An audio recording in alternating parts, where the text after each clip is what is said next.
Oi, pessoal, como é que vocês estão? Como é que estão aí na quarentena? Muitos lugares já estão flexibilizando muito mais a quarentena do que aqui em São Paulo, né? Por aqui a gente ainda está bem confinados, apesar da reabertura de shoppings, escritórios, a gente ainda está bem confinado, mas eu vejo que em muitas regiões do Brasil a vida já está voltando ao normal, graças a Deus. Vim trazer uma reflexão aqui para vocês também pensarem um pouquinho, tá? Hoje eu tava trocando a roupa do Vini depois do banho, agora à noite, e ele tava todo relaxado na minha cama, eu troco ele na minha cama depois do banho, e me veio na cabeça as várias mensagens que a gente já recebeu nesse tempo em que a gente trabalha com sono infantil, de seguidoras nossas, né, dizendo o quanto a criança tá super irritada quando ela sai do banho, na hora da troca, às vezes está super bem no banho, mas para trocar roupa é um inferno. E eu fiquei pensando, falei, nossa, acho que a gente não falou recentemente sobre isso em vídeos, né? Talvez em posts por escrito a gente fale, mas não necessariamente por vídeo. E aí eu vim aqui conversar com vocês sobre esses sinais que a criança dá de quando ela tá mais cansada, de quando ela já passou do ponto. Seja no banho, às vezes ela tá bem, na hora da troca ela tá irritada, às vezes ela tá brincando, na hora que você coloca no cadeirão para comer ela se mostra irritada. Ou seja, enquanto a atividade tá rolando, tá tudo bem.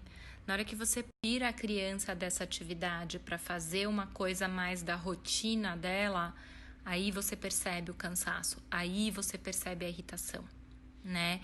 E o que é isso? Isso é sinal de que a rotina não está equilibrada.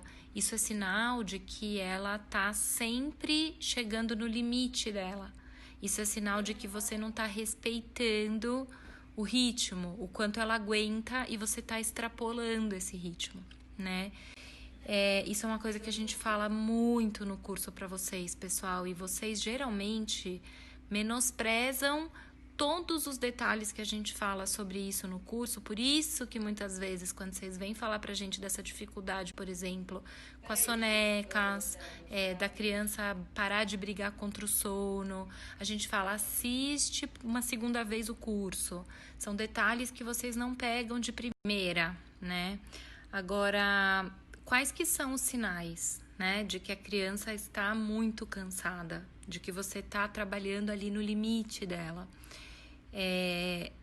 Quando ela para de fazer uma atividade e ela fica extremamente irritada, quando no final de um ritual de banho ou do ritual noturno ela já está muito cansada, muito chorosa, quando ela briga contra o sono, quando ela tá super agitada, né? Muitos pais interpretam a super agitação, principalmente de crianças que já engatinham, que andam, que correm, como energia. É uma falsa energia.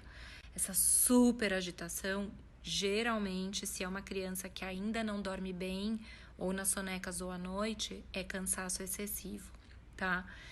Então, assim, pessoal, a gente precisa saber o limite da criança, né? E cada faixa etária tem um limite em função da quantidade de sono que essa faixa etária requer, seja sono diurno, seja sono noturno, para que a gente respeite esse limite, para que a gente não ultrapasse esse limite. E não estou falando aqui de um limite de tempo por faixa etária para que se respeite as janelas de sono, porque se a gente está falando de uma criança que já vem de cansaço acumulado, essas janelas de sono não existem, né? Essas janelas de sono das tabelas que se conhece por aí não existe, porque a criança está super cansada. Aquelas janelas de sono só servem para crianças descansadas, tá? Por isso que é importante estudar qual é a quantidade de sono que a criança precisa, o que tem que se fazer para se vencer o cansaço, quais são os próximos passos depois de se vencer o cansaço, como que você vai melhorando pouco a pouco nesse processo gradual, quais são as fases dele, os passos dele, Porque se vocês ficam pegando informações de tabela de janela de sono, sem respeitar o limite da criança, sem respeitar o ritmo dela, sem saber quais são os passos de um processo que vocês precisam implementar para se vencer esse cansaço e não regredir e acumular tudo de novo, vocês ficam no vai e volta, vai e volta, vai e volta e a coisa não melhora nunca. Parece que está sempre correndo atrás do rabo. Então, tem muitas fases para se chegar na fase de estabilidade e manutenção para que não se regrida tudo de novo depois de se melhorar. Tá bom? Um beijo.